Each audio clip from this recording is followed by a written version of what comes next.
sparking with all these wonderful ideas about completely changing the project. No. I absolutely, I'm so grateful to you both. Those are really fantastic comments and insights, and I'm not even sure how to respond, but because I want to hear from others in the room if you want to offer comments as well. But I think this is just so rich, and I think, gosh, there's so much to say. Maybe I'll restrict myself to responding in small ways only. I think, Ruth, all those comments are so valuable, because one of the interesting things about, I guess, thinking about the state in the colonial space is that, of course, the British compared themselves to the French and decided that they were the enlightened colonisers because they were not, slavery, etc. by that point. Much better than the French. Much better. They were the ones of order and system, etc. Although, that was the story that they told. But of course, I think you're right to say that then they maybe solved certain problems for themselves about, for instance, codification, but created others because of their idea that, say, common law could just move with settlers, and then the challenge was whether, say, in the Australian context, inter-se violence was governed by the criminal law or by indigenous laws and practices. And that inter-se violence typically between different indigenous populations was then the frontier for the colonisers. Is that something we need to engage with? Should we police that and treat those people as, or should we say that that's actually beyond our purview and they can kill each other, putting it bluntly, and we don't care? And that, I think, that created really significant challenges for the idea that law could go with space, because of course there were huge spaces where there were no white people in colonies like Australia, New Zealand, Canada. And then your point about, say, for example, the false allure of the universality, and the point about time, which is so interesting, Ruth, reminded me of the issue faced in the criminal law context about witnesses. Who could witness a crime? And of course, in the colonial times of the British Empire, the issue was about whether someone believed in God or not, and whether they could then become a witness, because they would only be with the possibility of divine retribution, would they be able to tell the truth? Otherwise they would have no consequences for not telling the truth. So it's so interesting, and I loved your point about looking at, say, forensic science practices, and also, of course, considering the ideas of the oxymoronic nature of liberal imperialism. And I think I've got lots of work to do to read about French colonial Africa, because you're right that South Africa is this special case, and I'm not quite sure, I don't want to exclude it yet, but I'm not sure how to include it either. So it's a dual system, so it's not just a British heritage anyway, it's got the Dutch influence. So I have to put a mark on Rhodesia and Kenya. I have to read widely and then think about how to make any kind of divisions there. Thank you for that. No one else has ever said that. That's a very good point. Yeah, thank you. Thank you. Robert Seidman, Prof. Seidman's book.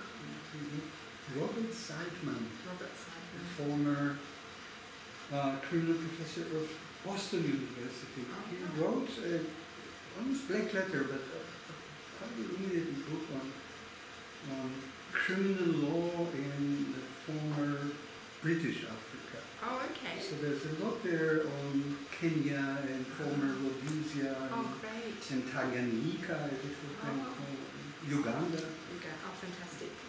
Seidman, S-E-I-D-M-A-N. Thank you very much. It's a lot of also historical studies about this. I mean, not people who do criminal law, but historians who write about the law in Kenya and especially in Kenya. Thank you. And thank you so much. I'm amazed at your knowledge of that 42 or 39 case, and that's a great insight, because I think there's much more to be said about the role of the Privy Council. The general story told in relation to the criminal law is that they were not that helpful. They didn't prevent things like deportation or the death penalty, etc. But of course, there's so much more to say, I think, and you've really given me this gem to dig out and find there. Said it well. That's exactly. It had no effect, but it was good.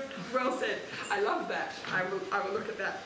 And of course, I think you've made such important points about the role of, say, for example, administrators moving around empire, and there's some work by Martin Wiener and the role of judges who move around. And then there's, as I was mentioning to Galia beforehand, one of my PhD students is doing the role of magistrates, and they were not so high status, so they didn't have the same sort of claims in the colony, but they had a lot of power nonetheless, and they had the great flexibility which you pointed to here on as well. I love offences as well, and I think the key method that's come through in our talk today, and also just previously with Galia, is the need to focus on offences. I think that will tell a really interesting story. And yes, I'm very interested in your examples of theft and breaking and entering, and I was saying to Galia beforehand that one of the offences that was kind of just created for particular colonial purposes in New South Wales was the offence of outraging public decency. And of course it had an existence, but it was utilised to very particular colonial ends when a convict who had rebelled had decided to take a break from his rebellion and have a swim naked in the river, just as the governor passed in his carriage. And of course then he could be charged with this offence as well as the rebellion. So I think it's little things like that that will be the way into this story, because I think it's the general part is going to only go so far, but the issue of offences, and maybe particularly say things like sexual offences, where we look at the role of the criminal law in protecting white femininity as opposed to against racialised masculinity and those kinds of things. That might be one way into it. And I gave Galia the example before about the role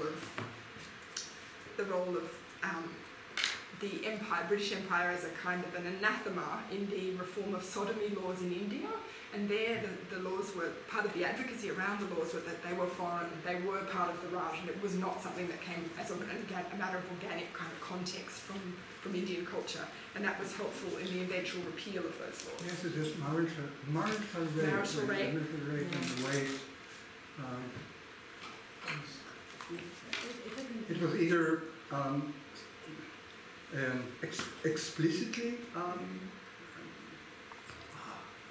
exempted or not. I mean, the games that the different colonial officers played with the definition of it. When they wanted to hide it, they just said unlawful. How? When can forced sex can be lawful other than in marriage? So when they meant other than in marriage, they said unlawful. Sometimes they were explicit. That's very interesting. And this is in itself interesting because it was dependent on their audience. Yeah, right. Whether or not they were ashamed of it, because it was even shameful at the time to exempt the husband. Yeah, so they used a subterfuge of unlawful. Yeah. Oh, that's so interesting. That's really interesting. Thank you. Good. Yes. So thank you. We would like now to open the floor to your participants. Have any thoughts or comments? Piliai. Great paper, great